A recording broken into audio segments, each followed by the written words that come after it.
आइए शुरू करते हैं। आज ये चैप्टर परसेंटेज का मैंने ले रखा है और परसेंटेज के कुछ पहले जो परसेंट से डायरेक्ट फ्रैक्शन में चेंज होते हैं, जैसे 50% को हम 1/2 लिख सकते हैं, 33 से 1/3% को 1/3, 25% को 1/4 और इसी तरह 20% को 1/5, 16 से 2/3% को 1/6, ऐसे कर करके हमने कुछ लिख रखे हैं 3/8 तक का, कि 37 से 1/2% को हम 3/8 लिख सकते हैं। तो आइए देखते हैं कि हम इस बेस पे हम किस टाइप के क्वेश्चन सॉल्व कर सकते हैं। तो सबसे पहले मैं एक क्वेश्चन इसमें लिखा हुआ है तो मैं उसको लेता हूं, जिसका क्रय मूल्य और विक्रय मूल्य में परसेंटेज प्रॉफिट परसेंट पूछा हुआ है। तो इसमें सीपी और एसपी का रेशियो दिया हुआ है 8 और 9।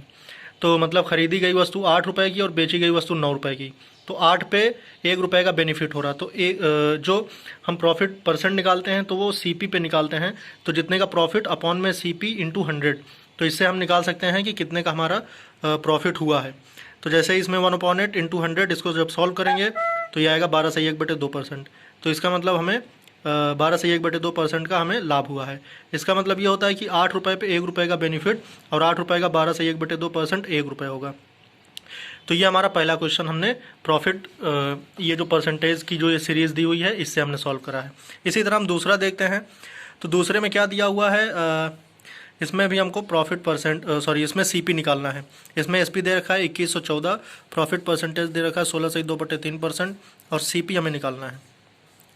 तो सीपी निकालने के लिए हमें प्रॉफिट प्रॉफिट परसेंट बराबर होता है एसपी माइनस सीपी। तो एसपी को सीपी से घटा देंगे तो हमें प्रॉफिट पता चल जाएगा। तो अभी इसमें एसपी दे रखा है 2114 और प्रॉफिट परसेंटेज दे रखा है 16 से 2/3%। तो सबसे पहले हम 16 से 2/3% को हम फ्रैक्शन में चेंज कर लेंगे, जो यहाँ पे ये देखिए लिखा हुआ है। तो जो नीचे होता है ये हमारा सीपी होता है, ऊपर हमें जो बेनिफिट हुआ है वो, तो 6 पे 1 रुपये का बेनिफिट मतलब 7 रुपये में हमने बेचा। तो ये 7 रुपये ना होकर इसको बेचा गया है 2114 में, कितने गुना ज़्यादा, 302 गुना ज़्यादा। तो 302 गुना ज़्यादा जब ये प्रॉफिट है तो जो ये सीपी नीचे 6 लिखा है ये भी 302 गुना ज़्यादा होगा। तो इसका जो सीपी आएगा वो हमारा 1812 निकल आएगा। तो ये सीपी हो गया हमारा। इसी तरह से मैं और प्रैक्टिस के लिए और मैं एक दो क्वेश्चन और देख लेता हूँ। जैसे कि ये दिया हुआ है, एसपी दिया हुआ है 240, प्रॉफिट परसेंट दिया हुआ है 14 से 2/7% और सीपी हमें निकालना है। तो 14 से 2/7% को हम 1/7 लिख सकते हैं। 1/7 का मतलब 7 रुपये हमारा सीपी हुआ और 1 रुपये का बेनिफिट हो रहा है। तो 1 रुपये का बेनिफिट मतलब 7 पे 1 रुपये का बेनिफिट मतलब 8 रुपये। तो हमारा एसपी दिया हुआ है, हमें एसपी यहाँ पे 8 रुपये पता चला, लेकिन दिया हुआ है 240। तो 8 ना होकर 240 कितने गुना ज़्यादा, 30 गुना ज़्यादा। तो 7 हमारा सीपी हुआ तो वो भी 7 ना होकर 30 गुना ज़्यादा होगा, 210 रुपये होगा। तो ये हमारा सीपी निकल आया। फिर हम नेक्स्ट देखते हैं ऐसे ही एक टाइप का और क्वेश्चन। ये सारे परसेंटेज के फॉर्मूले से ही हो रहे हैं। जैसे एसपी दिया हो 7216 और इसमें हमें लॉस हो रहा है, लॉस परसेंटेज दिया हुआ है 11 से 1/9%। तो हमारी सीरीज़ में 11 से 1/9% को हम 1/9 लिख सकते हैं। तो ये जो 1/9 हमने लिखा है इस परसेंटेज से, कि मतलब 9 पे इतने परसेंट का लॉस 1 रुपये का। तो 9 पे 1 रुपये का लॉस मतलब 8 रुपये में, 9 रुपये में हमने खरीदा, 8 रुपये में बेचा। तो 8 रुपये में ना बेचा बल्कि इसको 7216 रुपये में बेचा है। कितने गुना ज़्यादा, 902 गुना ज़्यादा। तो इसी तरह जैसे ये 8 रुपये से 902 गुना ज़्यादा होने पर 7216 हो गया, इसी तरह हम 9 में 902 से मल्टीप्लाई कर देंगे तो ये हमारा आ जाएगा 2118। तो 2118 में बेचा हमने, 7216 में बेचा, तो इस पर 11 से 1/9% का हमें लॉस हो गया। तो ये तरीका था हमें। अब इस बेस पे अगर हम कोई क्वेश्चन ले लेते हैं, जैसे ये छोटा सा एक क्वेश्चन है।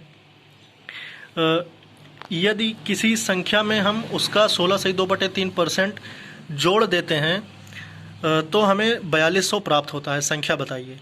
तो कितना जोड़ना है हमें, 16 से 2/3% किसी संख्या का अगर हम जोड़ दें तो हमें 4200 प्राप्त होता है। तो इसी तरह हम 16 से 2/3% को हम जब भिन्न में परिवर्तित करेंगे तो 1/6 आएगा। तो जो नीचे वाली संख्या होती है ये ओरिजिनल नंबर होता है और जो ऊपर वाली संख्या होती है वो हमें प्राप्त हुई संख्या होती है।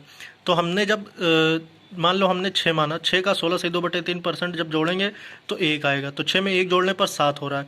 तो ये 7 ना होकर 4200 होगा। तो कितने गुना ज़्यादा है, ये 600 गुना ज़्यादा है।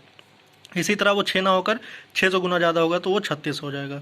तो 3600 में अगर हम 16 से 2/3% जोड़ देंगे तो वो हमें 4200 प्राप्त हो जाएगा। तो ये भी एक ट्रिक है। फिर उसके बाद नेक्स्ट क्वेश्चन देखते हैं। ये दिया हुआ है, यदि किसी संख्या में से हम उसका 14 से 2/7% घटा देते हैं, हमें 1224 प्राप्त होता है। संख्या बताओ। इसी तरह 14 से 2/7% को हम 1/7 लिख सकते हैं। जो 1/7 होगा, नीचे वाली संख्या ओरिजिनल नंबर होती है, तो 7 में अगर हम 14 से 2/7% घटा देंगे तो हमें 6 प्राप्त होगा। मतलब 7 का 14 से 2/7% 1 होगा, तो 7 में 1 घटाएंगे 6 प्राप्त होगा। तो 6 प्राप्त ना होकर 1224 प्राप्त हो रहा है। इससे कितने गुना ज़्यादा? 204 गुना ज़्यादा। तो इसी तरह ये भी होगा, 7 ना होकर 204 गुना ज़्यादा, मतलब 1428। 1428 में हम 14 से 2/7% घटाएंगे तो 1224 प्राप्त होगा। तो ये है। तो दोस्तों आज की क्लास में बस इतना ही रखते हैं। अगली क्लास में हम और आपको और अच्छे अच्छे क्वेश्चन लेके आएंगे इसके आगे के। तो मेरे चैनल को सब्सक्राइब कर लीजिए ताकि मैं आपको और अच्छे अच्छे क्वेश्चन ला सकूं और आपको परसेंटेज से लेकर, अभी तो मैंने मेरी पहली क्लास है परसेंटेज की, इसके आगे मैं आपका सारा सिलेबस कंप्लीट कराने वाला हूं। और ऐसे ही क्वेश्चन हम परसेंटेज में कितनी आसानी से सॉल्व कर सकते हैं, ये सारी ट्रिक्स मैं आपको बताता रहूँगा। तो इसके लिए मेरे चैनल को सब्सक्राइब कर लीजिए और जो भी पढ़ने वाले बच्चे हैं उन सब तक ये पहुंचा दीजिए ताकि उन लोगों को भी ये सारी नॉलेज मिल सके, आपके दोस्त यार जितने लोग भी हैं। और मेरे चैनल को सब्सक्राइब कर लीजिए और मैं अगली वीडियो आज शाम को ही अपलोड करूँगा, तो उसको पूरी देख लीजिएगा। Okay, thank